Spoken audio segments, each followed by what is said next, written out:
Once upon a time there lived a humble tailor with 3 sons. The man worked tirelessly, yet hunger often gnawed at their bellies, and their clothes, though neatly patched, bore the unmistakable signs of poverty. As his sons grew into young men, he realized that his small shop could no longer sustain them all. So, with a heavy heart but hopeful spirit, he sent them off, one by one, to learn a trade and seek their fortunes. The eldest son, Wilhelm, was a diligent and hard-working lad. He journeyed to a distant town and became an apprentice to a master carpenter. Under the master's watchful eye, Wilhelm learned the art of crafting sturdy furniture, carving intricate designs, and handling wood with the precision of a seasoned artisan.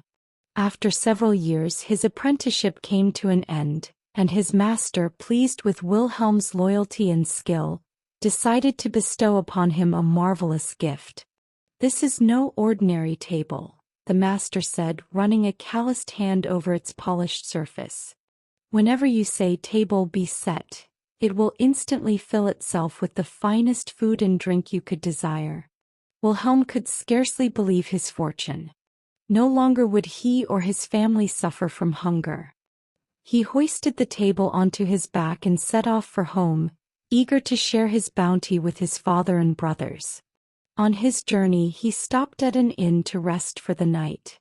The innkeeper, a greedy man with a sharp eye for treasure, observed Wilhelm's excitement and inquired about his fine table. Seeing an opportunity to impress, Wilhelm demonstrated its magic. At his command, steaming roasts, fresh bread, golden butter, and sparkling wine appeared in abundance. The innkeeper's mouth watered, but his mind was already scheming. That night, while Wilhelm slept soundly, the innkeeper crept into his room and, with practiced hands, replaced the enchanted table with an ordinary one. The next morning, unaware of the deception, Wilhelm cheerfully shouldered the table and continued home. Upon his arrival, his father and brothers gathered around, eager to see the fruits of his labor. With a grand flourish, Wilhelm set the table before them and declared, "Table be set." But nothing happened. His father's face fell and disappointment darkened his features. "What nonsense is this?" the tailor scoffed. "You return home after all these years with nothing but a useless table?" No matter how much Wilhelm protested, he could not prove the truth, and his father dismissed him as a fool. The second son, Franz, was a determined young man who apprenticed with a miller in a neighboring town. He toiled from dawn till dusk, learning the trade of grinding grain and tending to the great wooden mills. His master, impressed with his dedication, rewarded him at the end of his service with an extraordinary donkey. "This is no ordinary beast," the miller told him. "Simply say 'Bricklebrit,' and gold coins will tumble from its mouth." Franz was overjoyed. With such a creature he and his family would never know poverty again. He set off at once, leading the donkey down the winding road toward home. Like his brother before him, he stopped at the same inn for rest. The wily innkeeper, ever alert for valuable possessions, overheard Franz utter the magic word and watched in astonishment as golden coins rained onto the floor. Greed flared in his heart, and once again he set a plan in motion. That night, as Franz lay in blissful sleep, the innkeeper led away the magical donkey and replaced it with an ordinary beast. The next morning Franz continued home, dreaming of the life of luxury that awaited him. When he arrived, he eagerly called his father and brothers to witness the donkey's miraculous gift. "Watch, father," he said proudly, "Bricklebrit." But the donkey merely twitched its ears and let out an unimpressive bray. The tailor's patience had run thin. "Another fool's errand," he grumbled. "First a useless table and now a donkey that does nothing but eat." Franz, like Wilhelm, tried to protest, but his father had already turned away in disappointment. The youngest son, Hans, was clever and sharp-eyed.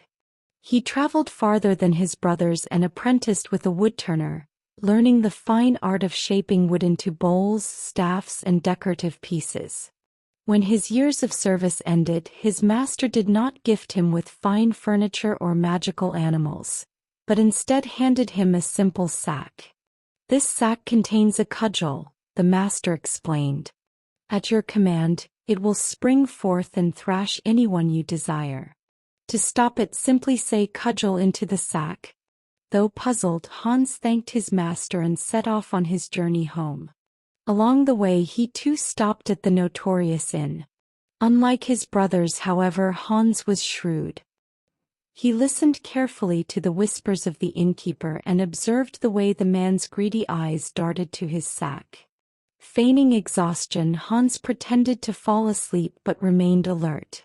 Sure enough, the innkeeper crept into his room, hands itching to steal whatever lay inside the sack. The moment the thief's fingers brushed the fabric, Hans cried, "Cudgel," out of the sack. Instantly the cudgel leaped out, whirling like a vengeful spirit.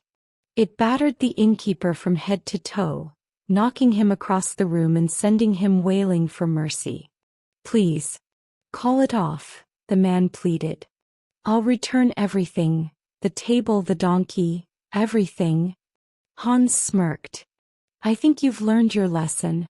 And with that he commanded "Cudgel" into the sack.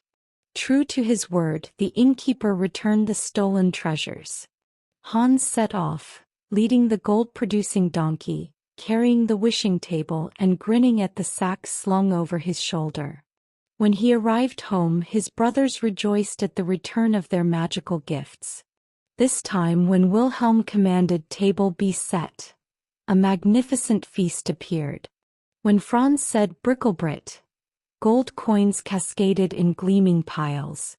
The tailor, seeing such wonders with his own eyes, was finally convinced and embraced his sons with joy. From that day forth they lived in prosperity, dining from the wishing table, amassing wealth from the gold ass, and ensuring no thief or scoundrel dared cross them, thanks to the cudgel in the sack. As for the innkeeper, well, he never tried to rob a traveler again.